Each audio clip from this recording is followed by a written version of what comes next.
What is going on, folks? So we are on our way to Electrify Expo here in Seattle, Washington. Electrify Expo is the largest e-mobility festival in North America, and they have a humongous amount of space to feature some of the world's top electric mobility brands, ranging from electric cars, electric bikes, electric scooters, electric skateboards, and a bunch of other stuff that we haven't really seen before.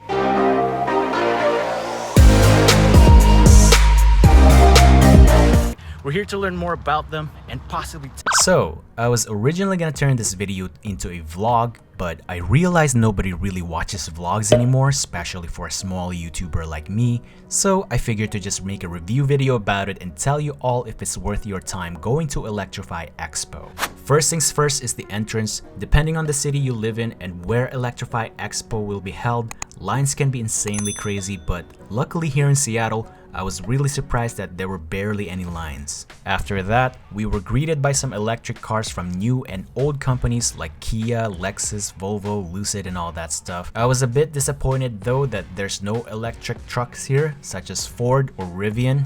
And surprisingly, Tesla wasn't here either. Once we got past the electric car showcase, we were then greeted by a bunch of e-bike companies such as Super 73, Liv, Ubco, or UBCO, whatever you call them, Monday Motorbikes, Onyx, Easy Raider, all that stuff. And from there, we got the booths for test riding some of these electric bikes, which is awesome, but the lines for them were somewhat long, as if I'm lining up for a Disneyland ride or something.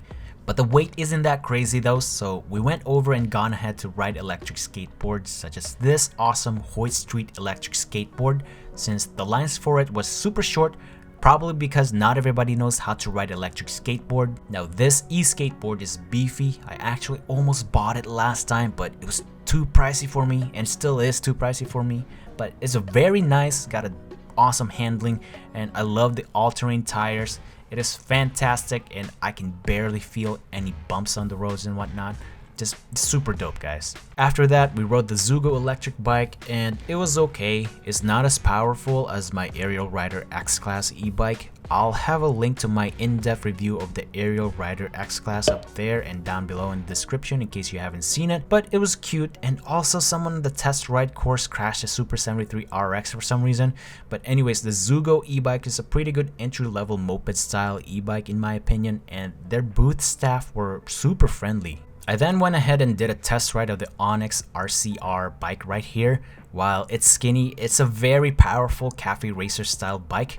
Actually, it's so powerful that it's basically an electric motorcycle, as it comes with a 72 volt rear hub motor. My guess is it's a 3000 watt hub motor, but I'm not here to discuss specs, but I do know that this bike is dang fast and expensive. Next is the new electric scooter that every YouTuber out there who doesn't even do PEV things is raving about, thanks to their PR and marketing team and a bunch of money that they got.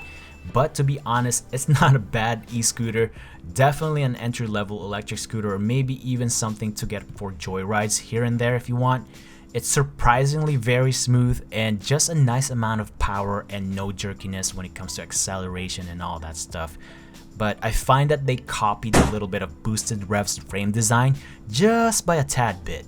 But overall, and with my test ride experience, I think it's a pretty nice e-scooter, and I love that it comes with 2 brake lever instead of just 1, and the halo LED headlight definitely is a nice aesthetic touch, though I can't say for sure that it will light up the road in front of me, but it's good for visibility purposes, I suppose. Now for the electric cars, we were gonna test ride them, but the wait was 60 minutes, and some of the other electric car brand that are doing test drives for them, we had to sign up in advance to test drive them, and they were apparently fully booked for the day, so it was kind of disappointing. And the event is only from 10 AM through 5 PM. Now it's a 2-day event, but I was really hoping that we could get to ride them on that same day. Alright, so overall though, is it worth it? Well, it depends on your city and where they'll be at. Here in Seattle, it's probably not worth going because one big thing I noticed is their inconsistency with the type of EV brands that will be in the event. And I think their webpage and just overall marketing just kind of overhyped the event a little bit, as I was expecting an even bigger EV brands to attend out there. And what's more disappointing is that local Seattle EV brands weren't even there, such as RadPower bikes and or Ariel Rider, Or maybe even our local PEV resellers such as RevRides with their EUC and the powerful Visette e-scooters and all that stuff. Like, for reals though, where were you guys? Anyways, it might be worth going to Electrify Expo in other cities, but here in Seattle, well, I wish the next one, if there is one someday again, will have a wider range of EV brand participation, cause honestly, it was mostly an EV soup fest for electric bikes and a bit of electric cars, which was not bad, but I wish they could have showcased a little bit more. Nevertheless though, it's a great way to spread the messaging behind electric vehicles and its overall cost-saving and environmentally friendly alternative to commuting versus gas-guzzling, pollution-causing vehicles out there. But again, it could have been better. Alright, that is all for this video guys. Thank you so much for watching. Have a great rest of your day or evening, wherever you're watching this from, and I'll see you all in my next video.